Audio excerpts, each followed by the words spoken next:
Hello everyone, welcome back to Shruti Ajith Kumar blogs. ನಾನಿವತ್ತು ಆರೋ ಬಾಕ್ಸ್ಗೆ ಡೋನಟ್ ಮತ್ತು ಚಿಪ್ಸ್ನ ಹಾಕ್ತಾಯಿದ್ದೀನಿ. ಆ್ಯಕ್ಚುಲಿ ಅನ್ಹೆಲ್ದಿ ಫುಡ್ಡು ಹಾಕಬಾರ್ದು, ಬಟ್ ಸಮ್ಟೈಮ್ಸ್ ಏನು ಮಾಡೋಕ್ಕಾಗಿಲ್ಲ ಅಂತ ಅನ್ನೋ ಟೈಮಲ್ಲಿ ಈ ಥರ ಕೆಲವು ಸತಿ ಕಳಿಸ್ಬೇಕಾಗತ್ತೆ. ಆಮೇಲೆ ಸ್ಕೂಲಿಂದ ಬಂದಮೇಲೆ ಫಿಶ್ ಮಾಡಬೇಕಿತ್ತು. So fish ತರಿಸಿದ್ವಿ. ಫಿಶ್ನ ಮಾಡೋಕ್ಕೆ ರೆಡಿ ಮಾಡ್ತಾಯಿದ್ದೀವಿ. ಫಿಶ್ ತುಂಬ ಚೆನ್ನಾಗಿತ್ತು, ಹಾಗೆ ತುಂಬ ಕಾಸ್ಟ್ಲಿ ಕೂಡ ಇದೆ ಫಿಶ್ ಇದು. ನಾನು ಸ್ವಲ್ಪ ಫ್ರೈ ಹಾಗೆ ಸಾಂಬಾರು ಮಾಡೋಣ ಅಂತ ರೆಡಿ ಮಾಡ್ಕೊತಾ ಇದ್ದೀನಿ. ಇದು ಸಾಂಬಾರಿಗೆ, ಆಮೇಲೆ ಇದು ಎಲ್ಲ ಫ್ರೈಗೆ ಈ ಥರ ಅದೆಲ್ಲ ಪೀಸ್ನ ಇಟ್ಕೊಂಡಿದ್ದೀನಿ. 2 ಥರ ಫ್ರೈನ ಮಾಡೋಣ ಅಂತ ಅಂದ್ಕೊಂಡಿದ್ದೀನಿ. ಆ ರೆಸಿಪಿನ ನಾನು ಯೂಟ್ಯೂಬಲ್ಲಿ ಶೇರ್ ಮಾಡಿದ್ದೀನಿ. ಹಾಗೆ ಅದಕ್ಕೆ ಏನೇನು ಮಸಾಲೆ ಎಲ್ಲ ಹಾಕಿದ್ದೀನಿ ಎಲ್ಲನೂ ನಾನು ಆ್ಯಡ್ ಮಾಡಿ ಕ್ಯಾಪ್ಷನಲ್ಲಿ ಹಾಕಿದ್ದೀನಿ, ಚೆಕ್ ಮಾಡಿ. ಆಮೇಲೆ ನೋಡಿ, ಇವನು ನಾನು ಮಾಡೋಷ್ಟೊತ್ತಿಗೆ ನಾನು ಮಾಡ್ತೀನಿ ಅಂತ ಬಂದು ಈ ಥರ ಹಾಕ್ತಾಯಿದ್ದೀನಿ. ನಾನು ಜಸ್ಟ್ ಎಲ್ಲ ಮಸಾಲೆ ಹಾಕೋಷ್ಟೊತ್ತಿಗೆ ಫಿಶ್ ಹಾಕಿಬಿಟ್ಟ ನೋಡಿ. ನಾನು ಮಸಾಲಾನ ಹಾಕಿ ಮಿಕ್ಸ್ ಮಾಡ್ಕೊತಾ ಇದ್ದೀನಿ. ಇದಕ್ಕೆ ಎಲ್ಲ ಥರ ಮಸಾಲಾನ ಸ್ವಲ್ಪ ಜಾಸ್ತಿ ಏನು ಮಸಾಲೆ ಹಾಕಲ್ಲ, ನಾನು ಸ್ವಲ್ಪ ಹಾಕಿ ಮಸಾಲ ಎಲ್ಲ ಮಿಕ್ಸ್ ಮಾಡಿದ್ದೀನಿ. ಇದೇನೇನು ಹಾಕಿದ್ದೀನಿ ಅಂತ ನಾನು ಯೂಟ್ಯೂಬಲ್ಲಿ ಸಪ್ರೇಟಾಗಿ ವಿಡಿಯೋ ಮಾಡಿ ಹಾಕಿದ್ದೀನಿ. ಇದು ರೆಸಿಪಿದು ವಿತ್ ಇಂಗ್ರೀಡಿಯೆಂಟ್ಸ್ ಏನೇನು ಅಂತ ಹೇಳಿ ಅದನ್ನು ಚೆಕ್ ಮಾಡಿ ಯೂಟ್ಯೂಬಲ್ಲಿ ಕ್ಯಾಪ್ಷನಲ್ಲೆಲ್ಲ ಮೆನ್ಷನ್ ಮಾಡಿರ್ತೀನಿ. ಆರೋಗ್ಯ ಫಿಶ್ ಅಂದರೆ ತುಂಬ ಇಷ್ಟ. ಹಾಗಾಗಿ ಅವನು ಫಿಶ್ ಎಲ್ಲ ತೊಗೊಂಡು ಬಂದರೆ ಸಾಕು, ಅದು ಮಾಡೋವರೆಗೂ ಮುಂದೆನೇ ನಿಂತ್ಕೊಂಡ್ಬಿಡ್ತಾನೆ.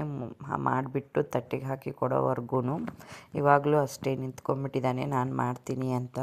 ನಾನಿದು ರೆಡಿ ಮಾಡಿ ಅವನಿಗೆ ಒಂದು ಮಾಡಿ ಕೂರಿಸ್ಬಿಟ್ರೆ ಅಲ್ಲಿವರೆಗೂ ಕೂರಲ್ಲ ಅವನು. ಆಮೇಲೆ ನಾನು ಸಾಂಬಾರೆಲ್ಲ ಮಾಡ್ಕೋತೀನಿ. ಇದು ಫಿಶ್ ಫ್ರೈನ ಮಾಡಿಬಿಟ್ಟು ಒಂದು ಪೀಸ್ನ ಅವನಿಗೆ ಮಾಡಿಕೊಡ್ತೀನಿ. ಆಮೇಲೆ ಅವನು ತಿಂತ ಸುಮ್ಮನೆ ಕೂತ್ಕೊಂಡ್ಬಿಡ್ತಾನೆ. ಸೊ ಅವಾಗ ನನಗೆ ಮಾಡೋಕ್ಕೆ ಈಸಿ ಆಗುತ್ತೆ. ಇಲ್ಲಾಂದರೆ ಅವನು ಡಿಸ್ಟರ್ಬ್ ಮಾಡ್ತಾನೆ ಇರ್ತಾನೆ, ಯಾವಾಗಾಗುತ್ತೆ ಅಂತ ಆಗೋವರೆಗೂ ಕೇಳ್ತಾನೇ ಇರೋದು. ಸೊ ಅವನಿಗೆ ತುಂಬ ಇಷ್ಟ ಫಿಶ್ ಅಂದರೆ. ಚಿಕನ್ನು ಅದಕ್ಕೆಲ್ಲದಕ್ಕಿಂತನೂ ಫಿಶ್ ಅಂದರೆ ಇಷ್ಟ ಅವನಿಗೆ. ಆ್ಯಕ್ಚುಲಿ ಇದು ತುಂಬ ದಿವಸದಿಂದ ನಾನು ವಿಡಿಯೋ ಮಾಡೋಕ್ಕಾಗ್ತಾನೆ ಇಲ್ಲ, ಯಾಕಂದರೆ ಎಡಿಟ್ ಮಾಡೋಕ್ಕೆ ನನಗೆ ಟೈಮೇ ಸಿಗ್ತಾಯಿಲ್ಲ. ಸೊ ಇದು ಒಂದು 2 ವಾರ ಆಯ್ತೇನೋ ವಿಡಿಯೋ ನಾನು ಮಾಡಿ. 2 ವೀಕ್ಸ್ ಬ್ಯಾಕ್ ಮಾಡಿರೋದು ವಿಡಿಯೋಸ್ ಎಲ್ಲ ನಾನು 1 ವೀಕ್ ಏನೇನು ಮಾಡಿದ್ದೀನಿ ಎಲ್ಲನೂ ವೀಡಿಯೋಸ್ನ ಎಲ್ಲ ಮಿಕ್ಸ್ ಮಾಡಿ ಹಾಕಿದ್ದೀನಿ. ಇದರಲ್ಲಿ 1 ವೀಕ್ದೆಲ್ಲನೂ ವಿಡಿಯೋ ಇದೆ.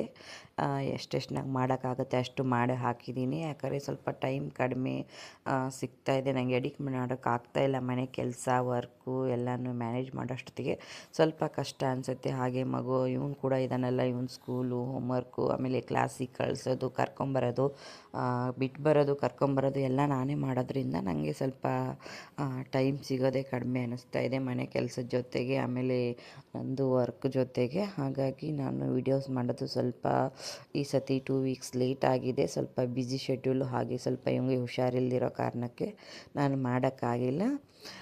ಹಾಗಾಗಿ ನಾನು ಲೇಟಾಗಿ ವಿಡಿಯೋನ ಹಾಕ್ತಾಯಿದ್ದೀನಿ. ಇದರಲ್ಲಿ ನಾನಿಲ್ಲಿ 2 ಥರ ಫಿಶ್ ಫ್ರೈನ ಮಾಡ್ಕೊಂಡಿದ್ದೀನಿ ಅಂತ ಹೇಳಿದ್ನಲ್ಲ.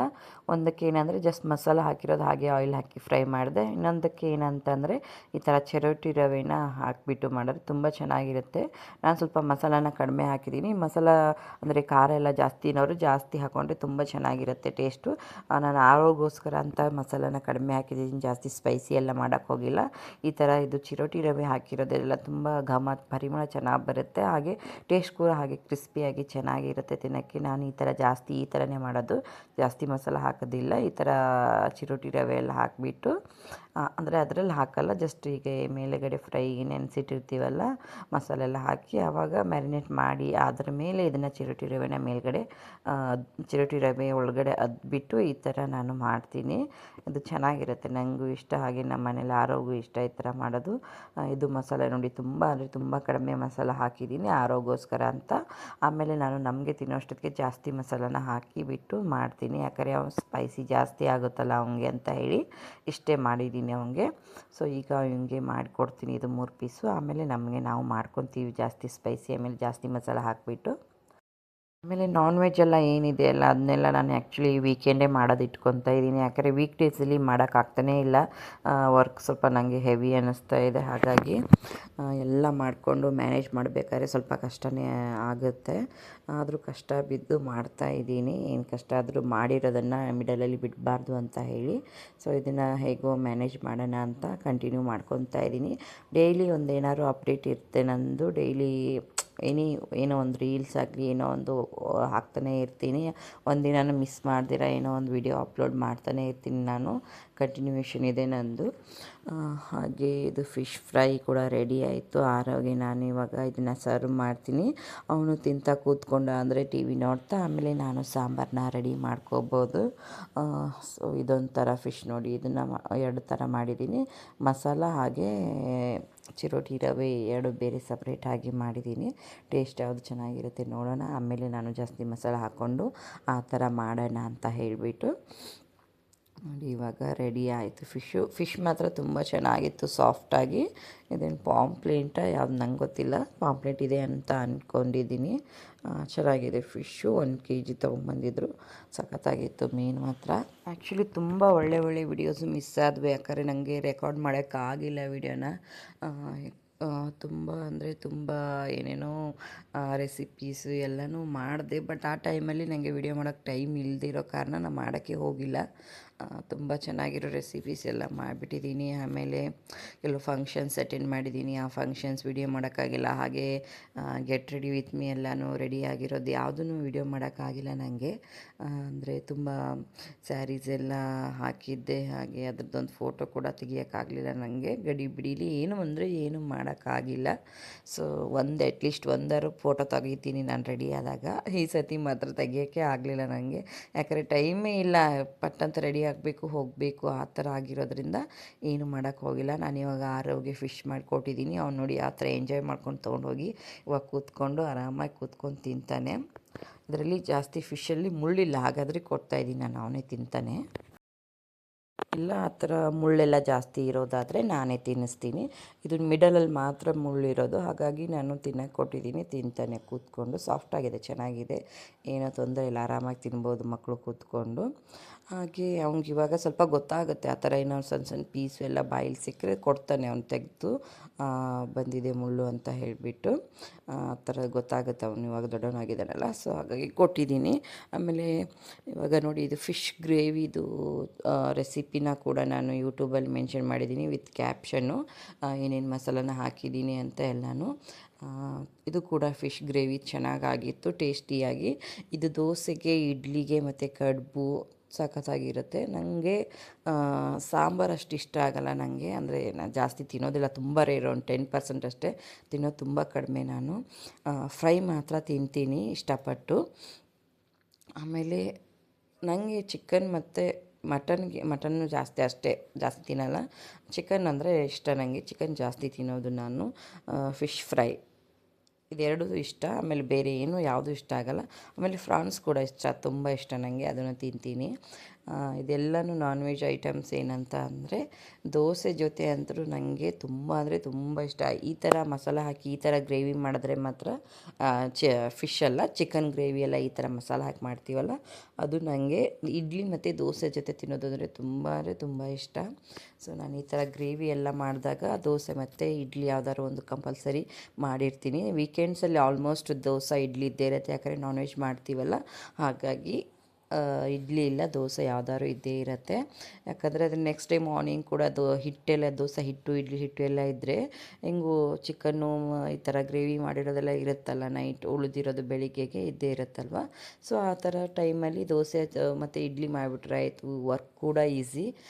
ನಾನ್ ವೆಜ್ ಇರುತ್ತೆ, ದೋಸೆ ಇಡ್ಲಿ ಯಾವುದೋ ಒಂದು ಮಾಡಿಕೊಂಡು ಆರಾಮಾಗಿ ಮಾರ್ನಿಂಗ್ ಬ್ರೇಕ್ಫಾಸ್ಟ್ನ ಮುಗಿಸ್ಕೋಬೋದು. ಸೊ ಆ ಥರ ಮಾಡ್ತೀನಿ ನಾನು ಆಲ್ಮೋಸ್ಟು. ಈಗ ಫಿಶ್ ಗ್ರೇವಿ ಕೂಡ ರೆಡಿ ಆಯಿತು ಚೆನ್ನಾಗಿ. ಎಷ್ಟು ಚೆನ್ನಾಗಿ ಪರಿಮಳ ಬರ್ತಾಯಿದೆ ಅಂದರೆ ಸಖತ್ತಾಗಿದೆ. ಏನಂದರೆ ಸಮ್ಟೈಮ್ಸು ಚೆನ್ನಾಗಿ ಬರಲ್ಲ, ಅದು ಫಿಶ್ ಮೇಲೆ ಡಿಪೆಂಡು. ಇದು ಫಿಶ್ ಮಾತ್ರ ಸಖತ್ತಾಗಿತ್ತು, ಹಾಗಾಗಿ ಟೇಸ್ಟ್ ಕೂಡ ಚೆನ್ನಾಗಿ ಬಂತು. ನೋಡಿ ಪರಿಮಳ ಕೂಡ ಚೆನ್ನಾಗಿ ಬರ್ತಿದೆ. ಈಗ ಫಿಶ್ ಗ್ರೇವಿ ರೆಡಿ ಆಗಿದೆ ನಮ್ಮದು. ಯಾವ ಥರ ಆಗಿದೆ ಅಂತ ಟೇಸ್ಟ್ ಮಾಡಿ ಹೇಳ್ತಾನೆ ಆರವು. ಊಟ ಮಾಡಿಸ್ತೀನಲ್ಲ ಆವಾಗ. ಊಟ ಮಾಡಿ 1 ಅವರ್ ಮಲಗಬೇಕು ಅಂತ ಅಂದ್ಕೊಂಡಿದ್ದೀನಿ. ಇವ್ನು ಮಲಗ್ದ ಅಂದರೆ ನಾನು ಕೂಡ ಮಲಗ್ತೀನಿ, ಇಲ್ಲಾಂದರೆ ಇವ್ನು ಆಟ ಆಡೋಕ್ಕೆ ಹೋದ ಅಂದರೆ ಇವ್ನು ಆಟ ಆಡೋಕ್ಕೆ ಬಿಟ್ಬಿಟ್ಟು ನನಗೆ ಮಲಗೋಕ್ಕಾಗಲ್ಲ. ಏನು ಮಾಡ್ತಾಯಿದ್ದಾನೆ, ಎಲ್ಲಿದ್ದಾನೆ ಅಂತ ಅದೊಂದು ಟೆನ್ಷನ್ ಆಗ್ತಾ ಇರುತ್ತೆ. ಹಾಗಾಗಿ ನಾನು ಅವ್ನು ಆಟ ಆಡೋಕ್ಕೆ ಹೋದ ಅಂದರೆ ಮಲಗಲ್ಲ. ಅವನ್ನ ಮಲಗಿಸ್ಬಿಟ್ಟೆ ನಾನು ಮಲಗೋದು. ಅವ್ನು ಮಲಗಿಲ್ಲ ಅಂದರೆ ಮಲ್ಗೋಕ್ಕೆ ಹೋಗಲ್ಲ. ಡೈಲಿ ಏನು ಮಲಗಲ್ಲ, ಅಪರೂಪಕ್ಕೆ ಯಾವಾಗಾದರೂ ಮಲಗೋದಷ್ಟೇ. ಡೈಲಿ ಮಲಗಿದ್ರೆ ಅದು ತುಂಬ ಏನಂತಾರೆ ಆ್ಯಕ್ಟಿವ್ ಆಗೇ ಇರಲ್ಲ ನಾನು, ಆ ಥರ ಅನಿಸುತ್ತೆ. ಆಮೇಲೆ ನೆಕ್ಸ್ಟ್ ಡೇ ಮಂಡೇ ಏನಂತ ಅಂದರೆ ಆರವದು ಸ್ಕೂಲಲ್ಲಿ ಪೇರೆಂಟ್ಸ್ ಮೀಟಿಂಗ್ ಇತ್ತು. ಸೊ ಹೋಗಿ ಬಂದೆ ಪೇರೆಂಟ್ಸ್ ಮೀಟಿಂಗ್ಗೆ. ಹಾಗೆ ಸೇಮ್ ಡೇನು ನಮ್ಮ ಸ್ಕೂಲಲ್ಲೂ ಕೂಡ ಪೇರೆಂಟ್ಸ್ ಮೀಟಿಂಗು. ಹಾಗಾಗಿ ನಾನು ಅಲ್ಲಿ 1 ಅವರ್ ಬೇಗ ಹೋಗಿಬಿಟ್ಟು ಮುಗಿಸ್ಕೊಂಬಂದು ನಮ್ಮ ಸ್ಕೂಲಲ್ಲಿ ಪೇರೆಂಟ್ಸ್ ಮೀಟಿಂಗ್ನ ಅಟೆಂಡ್ ಮಾಡಿದೆ. ಅದು ಮುಗಿದಾದ್ರ ಮೇಲೆ ಅವತ್ತು ಟೆಂಪಲ್ ವಿಸಿಟ್ ಮಾಡಬೇಕಿತ್ತು. ಈವ್ನಿಂಗು ಹೋಗಿದ್ದೆ. ಇವ್ರು ನೋಡಿ ಅಗ್ನಿಸಾಕ್ಷಿ ಸೀರಿಯಲಲ್ಲಿ ಇದ್ದರು. ಹೆಸರು ನಂಗೆ ಗೊತ್ತಿಲ್ಲ, ಮತ್ತು ರಿಯಲ್ ನೇಮ್ ಮಾತ್ರ ಇವಳು ಪ್ರಿಯಾಂಕಾ ಅಂತ ಸಿಕ್ಕಿದ್ರು. ಅವ್ರ ಜೊತೆ ಒಂದು ಫೋಟೋ ಕ್ಲಿಪ್ಪಿಂಗ್ಸ್ನ. ಆಮೇಲೆ ನೆಕ್ಸ್ಟ್ ಡೇ ಏನಂತಂದರೆ ಕ್ರಿಸ್ಮಸ್ ಅಂದರೆ ವಿಂಟರ್ ಸೆಲೆಬ್ರೇಷನ್ ಅಂತ ನಾವು ಈ ಥರ ರೆಡಿ ಮಾಡಿದ್ವಿ ಸ್ಕೂಲಲ್ಲಿ. ವಿಂಟರ್ ಸೆಲೆಬ್ರೇಷನ್ ಮಾಡೋಣ ಅಂತ ಈ ಥರ ಥೀಮ್ ಸಿಂಪಲ್ಲಾಗಿ ಮಾಡಿಬಿಟ್ಟು ಮಕ್ಕಳಿಗೆ ಎಂಜಾಯ್ಮೆಂಟ್ ಮಾಡೋಕ್ಕೆ ಈ ಥರ ರೆಡಿ ಮಾಡಿದ್ವಿ. ಈ ಥರ ಕಾಟನಿಂದ ಟ್ರೀ ಈ ಥರ ಎಲ್ಲ ಮಾಡಿಬಿಟ್ಟು ಸಿಂಪಲ್ಲಾಗಿ ಮಾಡಿದ್ವಿ. ಆಮೇಲೆ ನೆಕ್ಸ್ಟ್ ಈವ್ನಿಂಗ್ ಏನಂತ ಅಂದರೆ ಆರವ್ಗೆ ಡ್ಯಾನ್ಸ್ ಕ್ಲಾಸ್ ಇತ್ತು. ಕರ್ಕೊಂಡು ಹೋಗಿದ್ದೆ ಡ್ಯಾನ್ಸ್ ಕ್ಲಾಸಿಗೆ. ವಾರ್ಮ್ ಅಪ್ ಮಾಡ್ಕೊತಾ ಇದ್ದಾರೆ. ಆಮೇಲೆ ನೆಕ್ಸ್ಟ್ ಡೇ ಮಾರ್ನಿಂಗ್ ತಿಂಡಿಗೆ ಅಂತ ರಾಗಿ ದೋಸೆನ ನಾನು ಪ್ರಿಪೇರ್ ಮಾಡ್ಕೊತಾ ಇದ್ದೀನಿ.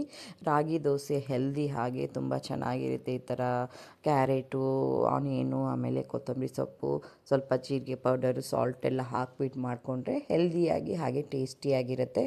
ಇದಕ್ಕೆ ಕಾಯಿ ಚಟ್ನಿ ಇಲ್ಲ ಅಂದರೆ ಹುಚ್ಚೆಳ್ಳು ಚಟ್ನಿ ಅದೆಲ್ಲ ಯಾವುದಾದ್ರೂ ಒಂದು ಮಾಡಿದ್ರೆ ತುಂಬ ಟೇಸ್ಟಿಯಾಗಿರುತ್ತೆ. ವಿತೌಟ್ ಚಟ್ನಿ ಕೂಡ ತಿನ್ಬೋದು. ಇದು ಚಟ್ನಿ ಬೇಕು ಅಂತಲೇ ಏನಿಲ್ಲ. ತುಂಬ ಕ್ರಿಸ್ಪಿಯಾಗಿ ಚೆನ್ನಾಗಿ ಬರುತ್ತೆ. ನೀರು ದೋಸೆ ಯಾವ ಥರ ಹಾಕ್ಕೊತೀವಲ್ಲ ಅದೇ ಥರ ಸೇಮು. ಇದರಲ್ಲಿ ಆನಿಯನು ಮತ್ತು ಕ್ಯಾರೆಟು ಇದೆಲ್ಲ ಹಾಕ್ತೀವತ್ತೆ ಸೇಮ್ ನೀರು ದೋಸೆ ಥರನೇ. ತುಂಬ ಚೆನ್ನಾಗಿ ಬರುತ್ತೆ ನೋಡಿ ಯಾವ ಥರ ಅಂತ. ಸೀದೋಗಲ್ಲ ಏನಿಲ್ಲ, ತುಂಬ ಚೆನ್ನಾಗಿ ಟೇಸ್ಟಿಯಾಗಿರುತ್ತೆ, ಹೆಲ್ದಿಯಾಗಿ. ನಮಗೆ ರೊಟ್ಟಿ ಮಾಡ್ಕೊಳ್ಳೋಕ್ಕೆ ಟೈಮ್ ಇಲ್ಲ ಅಂತಂದರೆ ನೀರು ದೋಸೆ ತುಂಬ ಅಂದರೆ ಈಸಿ. ಎಷ್ಟು ಬೇಗ ಅಂದರೆ ಜಸ್ಟ್ ಏನಿಲ್ಲ, ವಾಟರಲ್ಲಿ ರಾಗಿ ಹಿಟ್ಟು ಹಾಕಿ ಇದನ್ನು ಸ್ವಲ್ಪ ವೆಜಿಟೇಬಲ್ಸ್ ಎಲ್ಲ ಹಾಕಿಬಿಟ್ರೆ ಮುಗಿದೋಯ್ತು. ನೀರು ದೋಸೆ ಥರ ಹಾಕ್ತಾ ಇರಬೇಕು, ತಿಂತಾ ಇರೋದಷ್ಟೇ. ಈಸಿ ರೆಸಿಪಿ ಇದು. ನಾನು ಟೈಮ್ ಇಲ್ಲ ಅನ್ನೋ ಟೈಮಲ್ಲಿ ಇದ್ದೇ ಮಾಡೋದು ಯಾವಾಗಲೂ ರಾಗಿ ದೋಸೆನ. ತುಂಬ ಕ್ವಿಕ್ಕಾಗಿ ಆಗೋಗ್ಬಿಡುತ್ತೆ. ಟೆನ್ಷನ್ ಟೈಮ್ ಇಲ್ದಿರೋ ಟೈಮಲ್ಲಿ ಮಾಡೋ ಆಲ್ಮೋಸ್ಟ್ ಜಾಸ್ತಿ ರೆಸಿಪಿ ಅಂತಂದರೆ ನಂದು ರಾಗಿ ದೋಸೆ, ಉಪ್ಪಿಟ್ಟು ಜಾಸ್ತಿ ಮಾಡೋದು. ನಾನು ಟೈಮ್ ಇಲ್ಲ ಅಂದರೆ ಪಟ್ಟಂತ ಆಗೋಗ್ಬಿಡುತ್ತೆ. ಅದೆರಡು ಮಾಡಿಬಿಡ್ತೀನಿ ಜಾಸ್ತಿ ಯಾವಾಗಲೂ ಟೈಮ್ ಇಲ್ದಿರೋ ಟೈಮಲ್ಲಿ.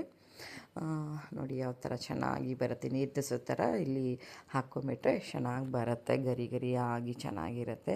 ಆರೋಗ್ಯ ರಾಗಿ ದೋಸೆ ಇಷ್ಟ, ಆಮೇಲೆ ನನಗೂ ಕೂಡ ಇಷ್ಟ. ಸೊ ಚೆನ್ನಾಗಿ ಇಷ್ಟಪಟ್ಟು ತಿಂತೀವಿ ಇಬ್ಬರೂ, ಚೆನ್ನಾಗಿರುತ್ತೆ. ಆಮೇಲೆ ಇದು ಬ್ರೇಕ್ಫಾಸ್ಟ್ ಎಲ್ಲ ಆದ್ರ ಮೇಲೆ ನಾನು ಕೂಡ ರೆಡಿ ಆಗಿಬಿಟ್ಟು ಹೊರಡ್ತಾ ಇದ್ದೀನಿ. ಆರೋಗ್ಯ ದೋಸೆ ಎಲ್ಲ ಹಾಕಿ ತಿನ್ನಿಸಿ ಸ್ಕೂಲಿಗೆ ರೆಡಿ ಮಾಡಿ ಬಸ್ಸಿಗೆ ಬಿಟ್ಟು ಬಂದೆ ನಾನು. ಬಸ್ಸಿಗೆ ಬಿಟ್ಟು ಬಂದಮೇಲೆ ನಾನು ಕೂಡ ರೆಡಿಯಾಗಿ ನಾನು ಕೂಡ ಒಂದೆರಡು ದೋಸೆನ ಹಾಕ್ಕೊಂಡು ಬ್ರೇಕ್ಫಾಸ್ಟ್ನ ಮುಗಿಸ್ಕೊತೀನಿ. ಇವಾಗ ರಾಗಿ ದೋಸೆನೇ ಹಾಕ್ಕೊಂಡು ಎಷ್ಟು ಈಸಿ ಅಂತ ಅಂದರೆ ಇದು ರಾಗಿ ದೋಸೆ ಜಸ್ಟ್ ಒಂದು ಸ್ವಲ್ಪ ಆಯಿಲ್ ಅಪ್ಲೈ ಮಾಡಿಬಿಟ್ಟು ಅದ್ರ ಮೇಲೆ ನೀರು ದೋಸೆ ಥರ ಈ ಥರ ಹಾಕಿಬಿಟ್ರೆ ಇದು ರೆಡಿ ಆಗಿಬಿಡುತ್ತೆ ದೋಸೆ. ಸೊ 2-3 ದೋಸೆ ಹಾಕ್ಕೊಂಡು ನಾನು ಕೂಡ ತಿಂದೆ. ಇದೇನು ಗೊತ್ತಾ, ನೀರು ದೋಸೆ ಥರ ತೆಳ್ಳಗಿರುತ್ತಲ್ಲ, ಎಷ್ಟು ತಿಂದರೂ ಅಂದರೆ ಹೊಟ್ಟೆನೇ ತುಂಬಲ್ಲ. ಎಷ್ಟು ತಿಂದರೂ ತಿನ್ಬೇಕು ಅನ್ನಿಸ್ತಾನೆ ಇರುತ್ತೆ. ಅಂದರೆ ಸಣ್ಣದು ಇರುತ್ತಲ್ಲ, ಒಂದು ಸೌಟಲ್ಲಿ ಒಂದು ದೋಸೆ ಹಾಕ್ತೀವಿ ಅಷ್ಟೇ. ಹಾಗಾಗಿ ಒಂದು 2-3 ಜಾಸ್ತಿ ಅಂದರೆ ತುಂಬ ಹಸಿವಾದ ಟೈಮಲ್ಲಿ ಒಂದು 5-6 ದೋಸೆ ತಿಂದರೆ ಮಾತ್ರ ಹೊಟ್ಟೆ ತುಂಬುತ್ತೆ. ಆ ಥರ ಇಲ್ಲ, ಲೈಟಾಗಿ ನಾರ್ಮಲ್ ಡೈಲಿ ತಿನ್ನೋ ಬ್ರೇಕ್ಫಾಸ್ಟ್ ಯಾವ ಥರ ನಾವು ನಾರ್ಮಲಾಗಿ ತೊಗೊತೀವಲ್ಲ ಹಾಗಾದರೆ 2-3 ದೋಸೆ ಸಾಕಾಗುತ್ತೆ. ಸೊ ನಾನೊಂದು 2-3 ದೋಸೆ ಹಾಕ್ಕೊಂಡು ತಿಂದು ರೆಡಿಯಾಗಿ ಹೊರಟೆ. ಆಮೇಲೆ ಮಧ್ಯಾಹ್ನ ಬಂದ್ರ ಮೇಲೆ ಏನಂತಂದರೆ ನಾನು ಇಲ್ಲಿ ಅಡುಗೆಗೆ ರೆಡಿ ಮಾಡ್ಕೊತಾ ಇದ್ದೀನಿ. ಏನಂತಂದರೆ ಪನ್ನೀರ್ ಮಾಡೋಣ ಅಂತ ಪನ್ನೀರ್ ತಂದು ಇಟ್ಕೊಂಡಿದ್ದೆ. ಅದನ್ನು ಮಾಡೋಕ್ಕಾಗಿರಲಿಲ್ಲ, ಒಂದು 3 ಡೇಸ್ ಆಯಿತು ತಂದಿಟ್ಟು. ಹಾಗಾಗಿ ನಾನು ಟೊಮೆಟೊ, ಆನಿಯನು ಎಲ್ಲನೂ ಫ್ರೈ ಮಾಡಿಕೊಂಡು ಇದನ್ನು ಗ್ರೈಂಡ್ ಮಾಡಿಕೊಂಡು ನಾನು ಸ್ವಲ್ಪ ಮಸಾಲೆನ ಹಾಕ್ಕೊಂಡು ಮಾಡಿ ನಾನು ಗ್ರೇವಿ ಮಾಡ್ಕೊಳ್ಳೋಣ ಅಂತ ಪನ್ನೀರು, ಆಮೇಲೆ ಸ್ವಲ್ಪ ಫ್ರೈ ಮಾಡ್ಕೊಳ್ಳೋಣ ಪನ್ನೀರನ್ನ ಅಂತ ಇಲ್ಲಿ ರೆಡಿ ಮಾಡ್ಕೊತಾ ಇದ್ದೀನಿ. ಈ ರೆಸಿಪಿ ಕೂಡ ನಾನು ಯೂಟ್ಯೂಬಲ್ಲಿ ಶೇರ್ ಮಾಡಿರ್ತೀನಿ, ನೀವು ಚೆಕ್ ಮಾಡಿ ಏನೇನು ಇಂಗ್ರೀಡಿಯೆಂಟ್ಸ್ನ ನಾನು ಆ್ಯಡ್ ಮಾಡಿದ್ದೀನಿ ಈ ಗ್ರೇವಿಗೆ, ಪನ್ನೀರ್ ಗ್ರೇವಿಗೆ ಅಂತ ಹೇಳಿಬಿಟ್ಟು. ಹಾಗೆ ಈ ಪನ್ನೀರ್ ಮಾಡೋ ಅಷ್ಟೊತ್ತಿಗೆ ಪನ್ನೀರ್ ಏನಿದೆ ಅಲ್ಲ ಅದನ್ನು ನಾವು ಡೈರೆಕ್ಟಾಗಿ ಗ್ರೇವಿಯಲ್ಲಿ ಹಾಕೋದಕ್ಕಿಂತ ನಾವು ಈ ಥರ ಬಿಸಿ ನೀರಲ್ಲಿ ಇದರ ಸ್ವಲ್ಪ ಹೊತ್ತಿಟ್ಟರೆ ಚೆನ್ನಾಗಿ ಸ್ಪಾಂಜಿಯಾಗಿ ಅಂದರೆ ಬಿಟ್ಕೊಳ್ಳಲ್ಲ. ಗ್ರೇವಿ ಒಳಗಡೆ ಹಾಕಿದ್ರೆ ಪುಡಿ ಆಗಲ್ಲ, ಆ ಥರ ಚೆನ್ನಾಗಿ ಬರುತ್ತೆ ಗಟ್ಟಿಯಾಗಿ. ಹಾಗಾಗಿ ನಾನು ಸ್ವಲ್ಪ ಈ ಥರ ಪನ್ನೀರೆಲ್ಲ ರೆಸಿಪಿ ಮಾಡೋ ಅಷ್ಟೊತ್ತಿಗೆ ಇದನ್ನು ಬಿಸಿ ನೀರಿನಲ್ಲಿ ಇಟ್ಟಿರ್ತೀನಿ. ಸೊ ಚೆನ್ನಾಗಿ ಇರುತ್ತೆ ಟೇಸ್ಟಿಯಾಗಿ. ಆಮೇಲೆ ಈ ಥರ ಎಲ್ಲ ಕಟ್ ಆಗುತ್ತೆ ಎಲ್ಲ ಆಗೋಲ್ಲ, ನೀಟಾಗಿರುತ್ತೆ. ಆರೋ ಕೂಡ ನಾನು ಹೆಲ್ಪ್ ಮಾಡ್ತೀನಿ ಅಂತ ಕಟ್ ಮಾಡಿ ಕೊಡ್ತಾಯಿದ್ದೀನಿ. ನಾನು ಆಲ್ರೆಡಿ ಸ್ವಲ್ಪ ಕಟ್ ಮಾಡಿದ್ದೆ, ಬಂದುಬಿಟ್ಟು ನಾನು ಮಾಡ್ತೀನಿ ಅಂತ ಬಂದು ಕಟ್ ಮಾಡೋಕ್ಕೆ ರೆಡಿ ಬರ್ತಾಯಿದ್ದಾನೆ. ಕೈಗೆ ತಾಗಿಸ್ಕೋತೀಯ ನೈಫು ಬೇಡ ಅಂದರೆ ಕೇಳ್ತಾ ಇಲ್ಲ, ಮಾಡ್ತಾಯಿದ್ದಾನೆ. ಸೊ ಮಾಡು ಅಂತ ಕೊಟ್ಟಿದ್ದೀನಿ. ಕೈಗೆ ಎಲ್ಲ ತಾಗಿದ್ರೆ ನಂಗೆ ಗೊತ್ತಿಲ್ಲ ಅಂತ ಹೇಳಿ ನಾನು ಆಲ್ರೆಡಿ ಅದು ಫ್ರೈ ಮಾಡೋಕ್ಕೆ ಅಂತ ದೊಡ್ಡ ದೊಡ್ಡ ಪೀಸ್ನ ಕಟ್ ಮಾಡಿ ಸಪ್ರೇಟಾಗಿ ತೆಗೆದಿಟ್ಕೊಂಡೆ. ಆಮೇಲೆ ಗ್ರೇವಿಗೆ ಅಂತ ಕಟ್ ಮಾಡ್ತಿದ್ದೆ ಸ್ಮಾಲ್ ಕ್ಯೂಬ್ ಥರ. ಆವಾಗ ಇವನು ಬಂದು ನಾನು ಮಾಡ್ತೀನಿ ಅಂದ, ತೊಗೊಂಡಿದ್ದಾನೆ, ಮಾಡ್ತಾಯಿದ್ದಾನೆ. ನೋಡೋಣ ಯಾವ ಥರ ಮಾಡ್ತಾನೆ ಅಂತ. ಈ ಥರ ಅವನು ಚೆನ್ನಾಗಿ ಕ್ಯೂಬಾಗಿ ನೀಟಾಗಿ ಕಟ್ ಮಾಡ್ತಾಯಿದ್ದಾನೆ. ನಾನು ಎಷ್ಟು ಶೇಪಲ್ಲಿ ಮಾಡಿದ್ದೀನಿ ಅದೇ ಶೇಪಲ್ಲಿ ನೋಡಿಕೊಂಡು ಅಷ್ಟೇ ಸೇಮ್ ಸೈಜಲ್ಲಿ ಮಾಡ್ತಾಯಿದ್ದಾನೆ. ಓಕೆ ಮಾಡು ಅಂತ ಬಿಟ್ಟಿದ್ದೀನಿ ನಾನು ಕೂಡ. ಈ ಥರ ಮಿಡಲ್ ಬಂದು ಹೆಲ್ಪ್ ಮಾಡ್ತಾಯಿದ್ರೆ ಖುಷಿ ಆಗುತ್ತೆ. ಬಟ್ ಏನಂದರೆ ಕೆಲಸ ಡಿಲೇ ಆಗುತ್ತೆ. ಹಾಗಾಗಿ ನನಗೆ ಜಾಸ್ತಿ ಅವ್ನಿಗೇನು ಕೊಡೋಲ್ಲ, ನಾನು ಮಾಡೋಕ್ಕಿಲ್ಲ. ಬೈದ್ಬಿಟ್ಟು ಕಳಿಸ್ತೀನಿ, ಹೋಗಿ ಕೂತ್ಕೊಂಡು ಟಿ ವಿ ನೋಡೋಗು, ಇಲ್ಲ ಹೋಮ್ವರ್ಕ್ ಮಾಡು, ಇಲ್ಲ ಆಟ ಆಡೋಕ್ಕೆ ಹೋಗು, ನಾನು ರೆಡಿ ಮಾಡೋವರೆಗೂ ರೆಡಿ ಆದ್ರ ಮೇಲೆ ಕರಿತೀನಿ ಅಂತ ಹೇಳಿ ಕಳಿಸ್ತಾ ಇರ್ತೀನಿ ನಾನು. ಯಾಕಂದರೆ ಡೇಂಜರ್, ಮಕ್ಕಳೆಲ್ಲ ಹತ್ತಿರ ನಿಂತ್ಕೊಳ್ಳೋದು, ಆಯಿಲೆಲ್ಲ ಇರುತ್ತೆ, ಆಯಿಲೆಲ್ಲ ಮೈ ಮೇಲೆ ಹಾಕ್ಕೊಂಡ್ರೆ, ಆಮೇಲೆ ಮಿಕ್ಸಿ ಗ್ರೈಂಡರೆಲ್ಲ ಇರುತ್ತೆ, ಏನಾದ್ರು ಪಟ್ಟಂತ ಬಂದು ತಿರ್ಗಿಸಿದ್ರೆ. ಹಾಗಾಗಿ ಜಾಸ್ತಿ ಅವನ್ನ ಕಿಚನ್ ಹತ್ರ ಅಡುಗೆ ಮಾಡೋಷ್ಟೊತ್ತಿಗೆ ಎಲ್ಲ ಕಿಚನ್ ಹತ್ರ ಎಲ್ಲ ನಾನು ನಿಲ್ಲಿಸ್ಕೊಳ್ಳೋದಿಲ್ಲ. ಮಿಸ್ಸಾಗಿ ನಾವು ಮಾಡೋಷ್ಟೊತ್ತಿಗೂ ಅಷ್ಟೇ ಮಿಸ್ಸಾಗಿ ಏನಾದರೂ ಆಯಿಲ್ ಎಲ್ಲ ಮೈ ಮೇಲೆ ಬಿದ್ದರೆ, ಪಕ್ಕದೆಲ್ಲ ಅವರು ಇದ್ದರೆ ಅಕ್ಕಪಕ್ಕ ಅವ್ರ ಮೇಲೂ ಬಿದ್ದುಬಿಟ್ರೆ ಅಂತ ನಂಗೆ ಆ ಥರ ಭಯ ಜಾಸ್ತಿ. ಹಾಗಾಗಿ ನಾನು ಮಾಡೋಷ್ಟೊತ್ತಿಗೆ ಅವನ್ನ ಇಲ್ಲಿ ಕಿಚನಲ್ಲಿ ಇಟ್ಕೊಳ್ಳೋದೇ ಇಲ್ಲ, ಕಳಿಸ್ಬಿಡ್ತೀನಿ. ಎಲ್ಲ ರೆಡಿ ಆದಮೇಲೆ ಮಾತ್ರ ನಾನು ಕಿಚನಲ್ಲಿ ಬಿಡೋದು ಅವನ್ನ. ಆಮೇಲೆ ಬಿಸಿ ಕುಕ್ಕರು ಎಲ್ಲ ಹಾಗೆ ಇಟ್ಟಿರ್ತೀವಲ್ಲ, ಅವ್ರಿಗೆ ಗೊತ್ತಿಲ್ದಿರ ಬಂದು ಬಿಸಿ ಕುಕ್ಕರೆಲ್ಲ ಮುಟ್ಟೋದಾಗಲಿ ಏನೇ ಮಾಡೋದಾಗಲಿ ಅದೆಲ್ಲ ಡೇಂಜರೇ. ಹಾಗಾಗಿ ನಾನೇ ಮೊದಲು ಹೇಳ್ತೀನಿ, ಕುಕ್ಕರು ಅದೆಲ್ಲ ಪಾತ್ರೆ ಎಲ್ಲ ಏನು ಮುಟ್ಟಕ್ಕೆ ಹೋಗಬಾರ್ದು, ಬಿಸಿ ಇರುತ್ತೆ ಕಿಚನಲ್ಲೆಲ್ಲನೂ. ಏನಾದ್ರು ಬೇಕಾದ್ರೆ ನನ್ನ ಹತ್ರ ಕೇಳಬೇಕು, ನಾನು ಹೇಳ್ತೀನಿ ಅಂತ ಹೇಳಿಬಿಟ್ಟಿರ್ತೀನಿ ನಾನು ಆಲ್ರೆಡಿ. ನಾನಿವಾಗ ಗ್ರೇವಿಗೆ ರೆಡಿ ಮಾಡ್ಕೊತಾ ಇದ್ದೀನಿ. ಆ್ಯಕ್ಚುಲಿ ನಾನು ಮಸಾಲ ಎಲ್ಲ ತುಂಬ ಕಡಿಮೆ ಯೂಸ್ ಮಾಡೋದು, ಜಾಸ್ತಿ ಹಾಕೋದೇ ಇಲ್ಲ, ಸ್ವಲ್ಪನೇ ಹಾಕೋದು. ಹಾಗಾಗಿ ಮಸಾಲೆನೂ ಕೂಡ ಜಾಸ್ತಿ ನನಗೆ ಬೇಕಾಗೋದಿಲ್ಲ, ಅಂದರೆ ಪರ್ಚೇಸ್ ಮಾಡೋಕ್ಕೆ ಸ್ವಲ್ಪ ತಂದಿಟ್ಟರೆ ಸಾಕು, ತುಂಬ ದಿವಸದವರೆಗೂ ಬರುತ್ತೆ. ನಾನು ಹಾಗಾಗಿ ಜಾಸ್ತಿ ಯೂಸ್ ಮಾಡಲ್ಲ. ಹಾಗಾಗಿ ಹೊರಗಡೆ ಕೂಡ ಇಡಲ್ಲ ನಾನು. ಹೊರಗಡೆ ಇಟ್ಟರೆ ಸ್ವಲ್ಪ ಬೂಸ್ಟ್ ಬರೋದು, ಹಾಳಾಗೋದು ಎಲ್ಲ ಆಗುತ್ತೆ.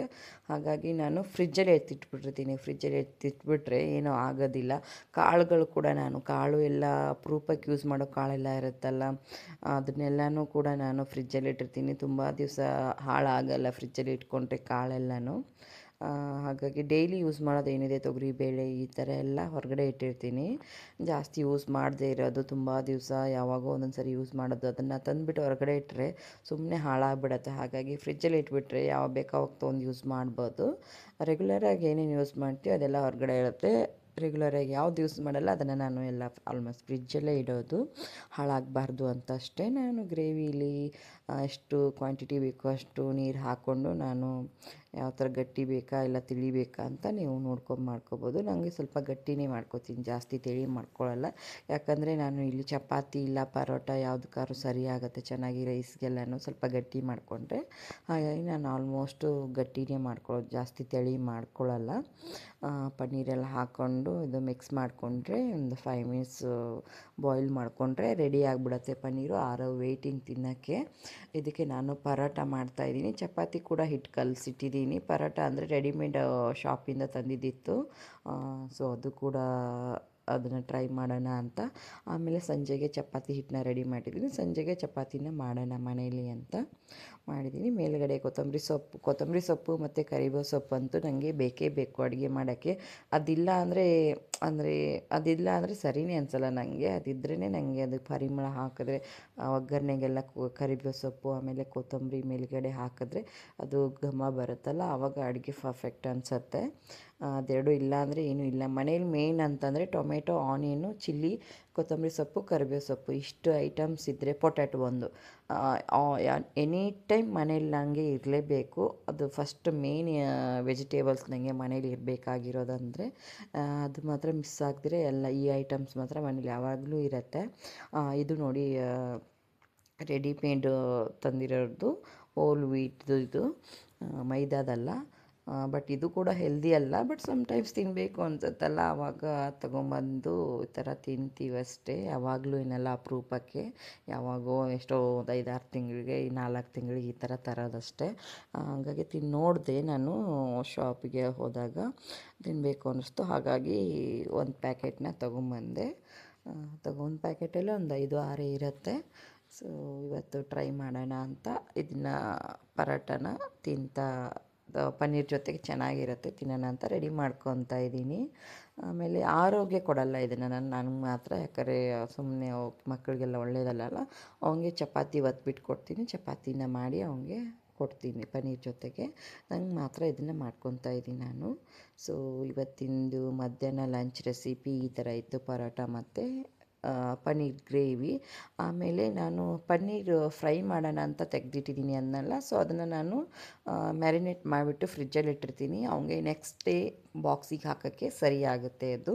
ಅವನು ಆಲ್ರೆಡಿ ಹೇಳಿಬಿಟ್ಟಿರ್ತಾನೆ ನನಗೆ ನೆಕ್ಸ್ಟ್ ಡೇ ನನಗೆ ಪನ್ನೀರು ಬೇಕು ನನಗೆ ಬಾಕ್ಸಿಗೆ ಅಂತ. ಹಾಗಾಗಿ ನಾನು ಪನ್ನೀರ್ ಮಾಡೋಷ್ಟೊತ್ತಿಗೆ ಸ್ವಲ್ಪ ಪೀಸ್ನ ಮ್ಯಾರಿನೇಟ್ ಮಾಡಿ ಫ್ರಿಜ್ಜಲ್ಲಿ ಇಟ್ಬಿಟ್ಟಿರ್ತೀನಿ. ಅವನಿಗೆ ಬೆಳಗ್ಗೆ ಎದ್ದ ತಕ್ಷಣ ಫ್ರೈ ಮಾಡಿ ಬಾಕ್ಸಿಗೆ ಹಾಕೋಕ್ಕೆ ಈಸಿ ಆಗುತ್ತೆ ನನಗೆ. ಆಮೇಲೆ ನಾನು ಯಾವ್ದ್ಯಾವ್ದು ರೆಸಿಪಿನ ಟ್ರೈ ಮಾಡಿರ್ತೀನಲ್ಲ, ಹಾಗೆ ಮಾಡಿರ್ತೀನಲ್ವ, ಅದನ್ನೆಲ್ಲನೂ ವಿತ್ ಇಂಗ್ರೀಡಿಯೆಂಟ್ಸ್ ನಾನು ಯೂಟ್ಯೂಬಲ್ಲಿ ಮೆನ್ಷನ್ ಮಾಡಿರ್ತೀನಿ ರೆಸಿಪಿನ. ನಿಮಗೆ ಯಾವುದಾದ್ರೂ ರೆಸಿಪಿ ಇಷ್ಟ ಆದರೆ ಮಾಡಬೇಕು ಅನಿಸಿದ್ರೆ ನಾನು ಮಾಡಿರೋ ಮೆಥಡಲ್ಲಿ, ಅಂದರೆ ನಾನೇನು ತುಂಬ ಪರ್ಫೆಕ್ಟ್ ಅಲ್ಲ, ಓಕೆ ಟೇಸ್ಟು ಚೆನ್ನಾಗಿ ಆಗಿರುತ್ತೆ ಮಾಡಿರೋದು ತಿನ್ನೋ ಥರ. ಸೊ ಅದನ್ನು ನಾನು ಅಪ್ಲೋಡ್ ಮಾಡಿರ್ತೀನಿ, ಚೆಕ್ ಮಾಡಿ ಯಾರಿಗಾದ್ರು ಬೇಕು ಅನಿಸಿದ್ರೆ.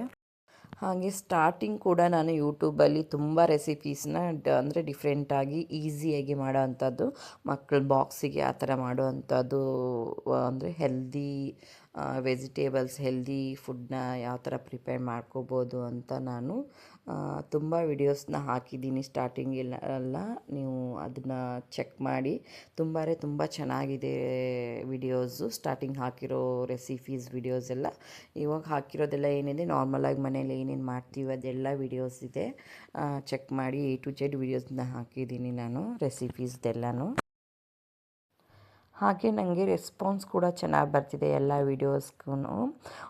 ಜಾಸ್ತಿ ರೆಸಿಪೀಸ್ಗೆಲ್ಲ ಚೆನ್ನಾಗಿ ಬರುತ್ತೆ ಆಲ್ಮೋಸ್ಟು. ಹಾಗಾಗಿ ನಾನು ರೆಸಿಪೀಸ್ನ ಹೊಸ ರೆಸಿಪಿ ಏನಾದರೂ ಮಾಡಬೇಕು ಅಂತಂದರೆ ಟ್ರೈ ಮಾಡಿರೋದೆಲ್ಲ ವೀಡಿಯೋಸ್ನ ಅಪ್ಲೋಡ್ ಮಾಡಿರ್ತೀನಿ. ಯಾವುದು ಚೆನ್ನಾಗಿ ಬಂದಿರುತ್ತೆ ಅದನ್ನು ಮಾತ್ರ ಅಪ್ಲೋಡ್ ಮಾಡಿರ್ತೀನಿ, ಚೆನ್ನಾಗಿ ಬರದೇ ಇರೋದನ್ನು ಅಪ್ಲೋಡ್ ಮಾಡೋಕ್ಕೆ ಹೋಗಲ್ಲ ನಾನು. ಯಾಕಂದರೆ ನಾನು ಹಾಕಿರೋ ವಿಡಿಯೋ ನೋಡಿ ಕೆಲವರೆಲ್ಲ ಟ್ರೈ ಮಾಡ್ಬೋದಲ್ಲ. ಸೊ ಹಾಗಾಗಿ ಅದು ಟೇಸ್ಟ್ ಚೆನ್ನಾಗಿ ಬಂದಿಲ್ಲ ಅಂದರೆ ಸೊ ವೀಡಿಯೋಸ್ ಎಲ್ಲ ಅದು ಮಾಡಿರೋದು ವೇಸ್ಟ್ ಆಗುತ್ತೆ. ಹಾಗಾಗಿ ನಾನು ಚೆನ್ನಾಗಿ ಬಂದಿಲ್ಲಾರೆ ಆ ವೀಡಿಯೋಸ್ನ ಹಾಕಿರಲ್ಲ. ಯಾವುದು ಟೇಸ್ಟು ಚೆನ್ನಾಗಿ ಬರುತ್ತೆ ಅದು ಮಾತ್ರ ವೀಡಿಯೋಸ್ನ ಹಾಕಿರ್ತೀನಿ. ಆಮೇಲೆ ಸಬ್ಸ್ಕ್ರೈಬರ್ಸು ಕೂಡ ಅಷ್ಟೇ, ಎಲ್ಲರಿಗೂ ಥ್ಯಾಂಕ್ಸ್. ಯಾರ್ಯಾರು ನನ್ನ ಚಾನಲ್ನ ಸಬ್ಸ್ಕ್ರೈಬ್ ಮಾಡಿದ್ದೀರಾ ಅವ್ರಿಗೆ. ಚೆನ್ನಾಗಿ ಹೋಗ್ತಾ ಇದೆ ಸದ್ಯಕ್ಕೆ. ಸೊ ನಾನು ಕೂಡ ಹೊಸ ಥರ ವಿಡಿಯೋ ಮಾಡೋಕ್ಕೆ ಟ್ರೈ ಮಾಡ್ತೀನಿ. ಡೈಲಿ ಬ್ಲಾಗ್ಸು ಕೂಡ ಅಷ್ಟೇ ರೆಗ್ಯುಲರಾಗಿ ಹಾಕೋಕ್ಕೆ ಟ್ರೈ ಮಾಡ್ತೀನಿ. ಬ್ಯುಸಿ ಶೆಡ್ಯೂಲಲ್ಲಿ ಸ್ವಲ್ಪ ಕಷ್ಟ ಆಗುತ್ತೆ, ಆದರೂ ಕೂಡ ಕಂಟಿನ್ಯೂಟಿ ಇರುತ್ತೆ, ನಾನು ಗ್ಯಾಪ್ ಮಾಡಲ್ಲ. ಡೈಲಿ ಯಾವುದೋ ಒಂದು ವಿಡಿಯೋ ಇದ್ದೇ ಇರುತ್ತೆ, ನಾನು ಹಾಕ್ತಾ ಇರ್ತೀನಿ ಡೈಲಿ ರೆಗ್ಯುಲರಾಗಿ, ಮಿಸ್ ಮಾಡಿದೆ. ಸೊ ನೆಕ್ಸ್ಟ್ ಡೇ ಮಾರ್ನಿಂಗ್ ನೋಡಿ ಯಾರೋ ಬಾಕ್ಸಿಗೆ ನಾನು ಮ್ಯಾರಿನೇಟ್ ಮಾಡಿ ಇಟ್ಕೊಂಡಿರೋ ಪನ್ನೀರ್ ಇತ್ತಲ್ಲ ಅದನ್ನು ಬಾಕ್ಸಿಗೆ ಫ್ರೈ ಮಾಡಿ ಹಾಕ್ತಾಯಿದ್ದೀನಿ. ಅಂದರೆ ಆ್ಯಕ್ಚುಲಿ ನಾವು ಈ ಥರ ನೈಟ್ ಮಾಡಿ ಫ್ರಿಜ್ಜಲ್ಲಿ ಇಟ್ಕೊಂಡ್ರೆ ಚೆನ್ನಾಗಿ ಮ್ಯಾರಿನೇಟು ಆಗಿರುತ್ತೆ. ಆಮೇಲೆ ಬೆಳಿಗ್ಗೆ ಬೇಗ ಕ್ವಿಕ್ಕಾಗಿ ಮಾಡಿ ಬಾಕ್ಸಿಗೆ ಹಾಕ್ಬೋದು, ತುಂಬ ಈಸಿ ಇರುತ್ತೆ, ಜಾಸ್ತಿ ಕೆಲಸ ಇರಲ್ಲ, ಟೈಮ್ ತೊಗೊಳ್ಳಲ್ಲ, ಬೇಗ ಆಗಿಬಿಡುತ್ತೆ ಬಾಕ್ಸಿಗೆ. ಅವನ ಬಾಕ್ಸಿಗೆ ಇವತ್ತು ಪನ್ನೀರ್ ಫ್ರೈ ಹಾಗೆ ಕುಕುಂಬರ್ನ ಹಾಕಿದ್ದೀನಿ. ಇದೆರಡೂ ಹೆಲ್ದಿಯಾಗಿರುತ್ತೆ. ಸ್ವಲ್ಪ ಆಯಿಲ್ ಕಡಿಮೆ ಹಾಕಿ ಮಾಡಿದ್ರೆ ತುಂಬ ಒಳ್ಳೆಯದು. ಹಾಗೆ ನಾನು ಬ್ಲಿಂಕಿಟ್ಟಲ್ಲಿ ಇದು ಅಲಾರಮ್ನ ಬುಕ್ ಮಾಡಿ ತರಿಸ್ಕೊಂಡೆ. ಯಾಕಂದರೆ ಮೊಬೈಲಲ್ಲಿ ಅಲಾರಮ್ ಇಡ್ತೀವಲ್ಲ ಅದು ಕೆಲವು ಸತಿ ಆಗೋದೇ ಇಲ್ಲ. ಸೊ ಅವಾಗ ತುಂಬ ಪ್ರಾಬ್ಲಮ್ ಆಗ್ತಾಯಿತ್ತು, ಬೇಗ ಎದ್ದೇ ಇರೋದು, ಹಾಗೆ ಕ್ಲಾಸ್ ಟೈಮ್ಗಳು ಎಲ್ಲನೂ. ಹಾಗಾಗಿ ನಾನು ಇದನ್ನು ಅಲಾರಾಮ್ ಸೆಟ್ ತರಿಸ್ಕೊಂಡಿದ್ದೀನಿ ಚೆನ್ನಾಗಿರುತ್ತೆ ಅಂತ. ಅಲಾರಾಮಲ್ಲಿ ಟೈಮ್ ಇಟ್ಟಿರ್ತೀನಿ, ಹಾಗೆ ಮೊಬೈಲಲ್ಲಿ ಎರಡು ಕಡೆ ಇಟ್ಟರೆ ಯಾವುದು ಮಿಸ್ ಆದರೆ ಒಂದಾರು ಆಗುತ್ತೆ ಅಂತ ಹೇಳಿ. ನೆಕ್ಸ್ಟ್ ಡೇ ಮಾರ್ನಿಂಗು ಆರೋ ಸ್ಕೂಲಲ್ಲಿ ಸ್ಪೋರ್ಟ್ ಡೇ ಇತ್ತು, ಹಾಗೆ ಡ್ಯಾನ್ಸ್ ಕೂಡ ಇತ್ತು ಅವನದು, ಹಾಗಾಗಿ ಹೋಗಿ ಅಟೆಂಡ್ ಮಾಡಿದೆ. ಇದು ಎಷ್ಟು ಚೆನ್ನಾಗಿ ಎಲ್ಲ ಈ ಥರ ಗೊಂಬೆ ಎಲ್ಲನೂ ಚೆನ್ನಾಗಿ ಎಲ್ಲ ಥರನೂ ಎನಿಮಲ್ಸು, ಟೈಗರು, ಲಯನು ಆ ಥರ ಎಲ್ಲನೂ ಚೆನ್ನಾಗಿ ಮಾಡಿದರು. ಎಲ್ಲ ಒಂಥರ ಫೆಸ್ಟಿವಲ್ ಥರ ಸ್ಪೋರ್ಟ್ಸ್ ಡೇನ ಚೆನ್ನಾಗಿ ಮಾಡಿದರು. ಮತ್ತು ಒಂದು ಡ್ಯಾನ್ಸ್ ಕೂಡ ಇತ್ತು. ಹಾಗೇ ಅವನು ಸ್ಪೋರ್ಟ್ಸಲ್ಲಿ ಪಾರ್ಟಿಸಿಪೇಟ್ ಕೂಡ ಮಾಡಿದ್ದ. 3rd ಪ್ರೈಸ್ ಕೂಡ ಬಂತು. ಪ್ರೈಸ್ ಕೂಡ ಡಿಸ್ಟ್ರಿಬ್ಯೂಟ್ ಮಾಡಿರೋದೆಲ್ಲನೂ ವಿಡಿಯೋನ ನಾನು ಅಪ್ಲೋಡ್ ಮಾಡಿದ್ದೀನಿ. ಆಮೇಲೆ ಅಲ್ಲೆಲ್ಲ ಏನಂತಂದರೆ ಫುಡ್ ಕೂಡ ಎಲ್ಲ ಇತ್ತು. ಅಂದರೆ ಪೇ ಮಾಡಿ ತಗೊಳ್ಳೋದು ಆ ಥರ ಎಲ್ಲನೂ ಡಾಮಿನೋಸ್ದು ಎಲ್ಲನೂ ಆ ಥರ ಹಾಕಿದ್ರು ಸ್ಟಾಲ್ಸ್ನ. ಈ ಒಂದು ಸ್ಪೋರ್ಟ್ಸು ಡ್ಯಾನ್ಸು ಎಲ್ಲ ಆಯಿತು. ಹಾಗೆ ಪ್ರೈಸ್ ಕೂಡ ಡಿಸ್ಟ್ರಿಬ್ಯೂಟ್ ಆಯಿತು. ಆಮೇಲೆ ಅದನ್ನ ಸರ್ಟಿಫಿಕೇಟ್ ಎಲ್ಲ ಹಿಡ್ಕೊಂಡು ಎಲ್ಲರಿಗೂ ತೋರಿಸ್ತಾ ಕೂತ್ಕೊಂಡಿದ್ದ ಅವನು. ನನ್ನ ನೋಡಿಬಿಟ್ಟು ನನಗೆ ತೋರಿಸ್ದೆ. ಸೊ ನಾನು ಕೂಡ ಮಾತಾಡ್ಸ್ಕೊಂಬಂದೆ. ಆಮೇಲೆ ಮನೆಗೆ ಹೊರಟ್ವಿ. ಟೈಮ್ ಆಯಿತು. ಫುಡ್ಡೆಲ್ಲ ಅವನಿಗೆ ಡಾಮಿನೋಸ್ ಎಲ್ಲ ಬೇಕು ಅಂತಂದ ತೊಗೊಂಡು ಹಂಗೆ ಪಾರ್ಸಲ್ ಟೈಮ್ ಆಗಿರೋದ್ರಿಂದ ಪಾರ್ಸಲ್ ತೊಗೊಂಡು ಹೊರಟ್ಬಿಟ್ವಿ. ಆಮೇಲೆ ಮನೆಗೆ ಹೊರಟ ಮೇಲೆ ಸಂಜೆ ಅಷ್ಟೊತ್ತಿಗೆ ಟೆಂಪಲ್ ವಿಸಿಟ್ ಮಾಡಿದ್ವಿ. ಅವನಿಗೆ ಯಾವಾಗಲೂ ನಾನು ಆಂಜನೇಯ ತಾಯ್ತನ ಹಾಕಿರ್ತೀನಿ. ಸೊ ಅದು ಎಸ್ಟರ್ಡೇ ಬಿದ್ದು ಹೋಗಿಬಿಡ್ತು. ಹಾಗಾಗಿ ಮಾರನೇ ದಿವಸ ಅಮಾವಾಸ್ಯೆ ಇತ್ತು. ಹಾಗಾಗಿ ನನಗೆ ಇವತ್ತು ಸ್ಯಾಟರ್ಡೇ ಇರೋದರಿಂದ ಹೋಗಿಬಿಟ್ಟು ಕಟ್ಟಿಸ್ಕೊಂಬಂದರೆ ಚೆನ್ನಾಗಿರುತ್ತೆ ಅಂತ ಮನೆ ಹತ್ರ ಇರೋ ಟೆಂಪಲ್ಗೆ ಹೋಗಿ ಅವನಿಗೆ ತಾಯ್ತನ ಕಟ್ಟಿಸ್ಕೊಂಬಂದೆ. ಆರವ್ಗೆ ತಾಯ್ತನ ಕೊಡ್ತಾರೆ ಇಲ್ಲಿ. ಯಾವಾಗಲೂ ಮಕ್ಳ ಕತ್ತಲ್ಲಿ ಆಂಜನೇಯ ತಾಯ್ತ ಎಲ್ಲ ಇದ್ದರೆ ಒಳ್ಳೆಯದು. ಅಮ್ಮನವ್ರ ತಾಯ್ತ ಇಲ್ಲ ಆಂಜನೇಯ ತಾಯ್ತ ಈ ಥರ ಇದ್ದರೆ ಒಳ್ಳೆಯದು. ಅಂದರೆ ಎಲ್ಲೇ ಆಟ ಆಡ್ತಾ ಇರ್ತಾರೆ, ಎಲ್ಲೆಲ್ಲೋ ತಿರುಗಾಡ್ತಾ ಇರ್ತಾರಲ್ಲ. ಸೊ ಹಾಗಾಗಿ ಇದ್ದರೆ ಸೇಫ್ ಅಂತ ನನ್ನ ಒಪಿನಿಯನ್ನು. ಸೊ ಹಾಗಾಗಿ ನಾನು ಯಾವಾಗಲೂ ಅವನಿಗೆ ಕತ್ತಲ್ಲಿ ಒಂದು ತಾಯ್ತನ ಹಾಕಿರ್ತೀನಿ.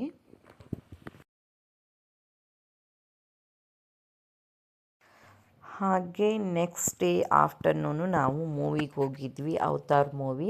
ಅದು ಎಲ್ಲ ಕಡೆ ಮಾಲಲ್ಲಿಲ್ಲ, ಕೆಲವೊಂದು ಮಾಲ್ಗಳಲ್ಲಿ ಸಣ್ಣ ಸಣ್ಣ ಮಾಲ್ಗಳಲ್ಲಿ ಮಾತ್ರ ಇತ್ತು. ಹಾಗಾಗಿ ನಾನು ಮೆಟ್ರೋಗೆ ಹೋಗಿ ನೋಡ್ಕೊಂಬಂದಿದ್ದೀವಿ. ಮಕ್ಕಳಿಗೆಲ್ಲ ಈ ಥರ ಮೂವಿ ತೋರಿಸಿದ್ರೆ ತುಂಬ ಚೆನ್ನಾಗಿರುತ್ತೆ. ಅಂದರೆ ಅವ್ರಿಗೆ ಖುಷಿ ಆಗುತ್ತೆ. ಅವನು ತಾನಾಗೆ ನಾನು ನೋಡಬೇಕು ಅಂತ ಕೇಳಿದ್ದಕ್ಕೆ ನಾನು ಕರ್ಕೊಂಡು ಹೋದೆ. ಹಾಗೆ ಕಾಂತಾರ ಮೂವಿ, ಹಾಗೆ ಯಾವುದಂತಂದರೆ ನರಸಿಂಹ ಮಹಾವತಾರ ಮೂವಿ ಇತ್ತಲ್ಲ ಅದು, ಹಾಗೆ ಅವತಾರ. ಆಮೇಲೆ ಇನ್ನೊಂದು ಯಾವುದೋ ಮೂವಿ ಅಂತಂದರೆ ಯಾವುದೋ ನೋಡ್ಕೊಂಬಂದ ನನ್ನ ತಮ್ಮ ಜೊತೆ ಹೋಗಿ, ಬಾಹುಬಲಿ ಆ ಮೂವಿ. ಈ ಥರ ಕೆಲವು ಮೂವಿಗಳನ್ನ ಮಕ್ಕಳಿಗೆ ತೋರಿಸಿದ್ರೆ ಚೆನ್ನಾಗಿರುತ್ತೆ ಅಂತ ನಾನು ಅಂದ್ಕೊಂಡೆ. ಡ್ಯಾನ್ಸ್ ಕ್ಲಾಸಲ್ಲಿ ಅವರು ಕ್ರಿಸ್ಮಸ್ ಸೆಲೆಬ್ರೇಷನ್ ಮಾಡಿದರು. ಹಾಗೆ ಡ್ಯಾನ್ಸ್ ಕ್ಲಾಸ್ ಕೂಡ ಅಟೆಂಡ್ ಮಾಡ್ಕೊಂಬಂದ ಇವತ್ತು ಸಂಜೆ. ಮೂವಿ ಎಲ್ಲ ಮುಗಿಸ್ಕೊಂಬಂದ್ರ ಮೇಲೆ. ಮೂವಿ ಮಾತ್ರ ಅಲ್ಟಿಮೇಟ್ ಸಖತ್ತಾಗಿದೆ. ಮೂವಿ ಚೆನ್ನಾಗಿತ್ತು, ನೋಡ್ಬಂದು. ಅದರಲ್ಲೊಂದು ಡೈಲಾಗ್ ಇದೆ, ನಾನೇ ಬೆಂಕಿ ಅಂತ. ಆ ಬೆಂಕಿ ಅವಳು ವಿಲನ್ ಪಾರ್ಟು. ಮೂವಿ ಚೆನ್ನಾಗಿದೆ. ಮಕ್ಕಳಿಗೆ ಈ ಮೂವಿನ ತೋರಿಸಿ ಚೆನ್ನಾಗಿರುತ್ತೆ. ಹಾಗೆ ಖುಷಿ ಪಡ್ತಾರೆ ಮಕ್ಕಳು. ಆಮೇಲೆ ಒಂದು ಮೂವಿ ಆಯಿತು, ಡ್ಯಾನ್ಸ್ ಕ್ಲಾಸ್ ಆಯಿತು. ಆಮೇಲೆ ನೈಟ್ ನೋಡಿ ಅವ್ರ ಅಪ್ಪಂದು ಸ್ವೆಟರ್ ಹಾಕ್ಕೊಂಡು ಡ್ಯಾನ್ಸ್ ಮಾಡಿಕೊಂಡು ಎಂಜಾಯ್ ಮಾಡ್ತಾ ಇದ್ದೇನೆ, ಲಾಲಿಪಾಪ್ ತಿಂದ್ಕೊಂಡು. ಸೊ ಇದಾಗಿತ್ತು ನಾನು ಇವತ್ತಿನ ಮಿನಿ ಬ್ಲಾಗ್ ಅಂತನೆಲ್ಲ 1 ವೀಕ್ ಫುಲ್ಲು ರೀಕ್ಯಾಪ್ ಮಾಡಿದ್ದೀನಿ ಏನೇನು ಮಾಡಿದೆ ಅಂತ. ಯಾಕಂದರೆ ಡೈಲಿ ಕಂಟಿನ್ಯೂ ಆಗಿ ಹಾಕೋಕ್ಕಾಗಿರಲಿಲ್ಲ ನನಗೆ ಸ್ವಲ್ಪ ದಿವಸದಿಂದ. ಹಾಗಾಗಿ ಎಲ್ಲ ವೀಡಿಯೋಸ್ನ ನನಗೆ ಎಷ್ಟಾಗುತ್ತೋ ಅಷ್ಟೆಲ್ಲ ಕ್ಯಾಪ್ಚರ್ ಮಾಡಿಕೊಂಡು ಹಾಕಿದ್ದೀನಿ ವೀಡಿಯೋಸ್ನ. ಸೊ ಇವನು ಕೂಡ ಎಂಜಾಯ್ ಮಾಡ್ತಾ ಇದ್ದೇನೆ. ಸೊ ಇದಾಗಿತ್ತು ನನ್ನ ಇವತ್ತಿನ ಮಿನಿ ಬ್ಲಾಗ್. ಹಾಗೆ ಯಾರ್ಯಾರು ನನ್ನ ಚಾನಲ್ನ ನೋಡ್ತಿದ್ದೀರಾ ಪ್ಲೀಸ್ ಸಬ್ಸ್ಕ್ರೈಬ್ ಮಾಡಿ, ಸಪೋರ್ಟ್ ಮಾಡಿ ಅಂತ ಹೇಳ್ತಾ ನಾನು ಮಿನಿ ಬ್ಲಾಗ್ನ ಮುಗಿಸ್ತಾ ಇದ್ದೀನಿ. ನೆಕ್ಸ್ಟ್ ವೀಡಿಯೋದಲ್ಲಿ ಸಿಗ್ತೀನಿ. ಎಲ್ಲರಿಗೂ ಬಾಯ್.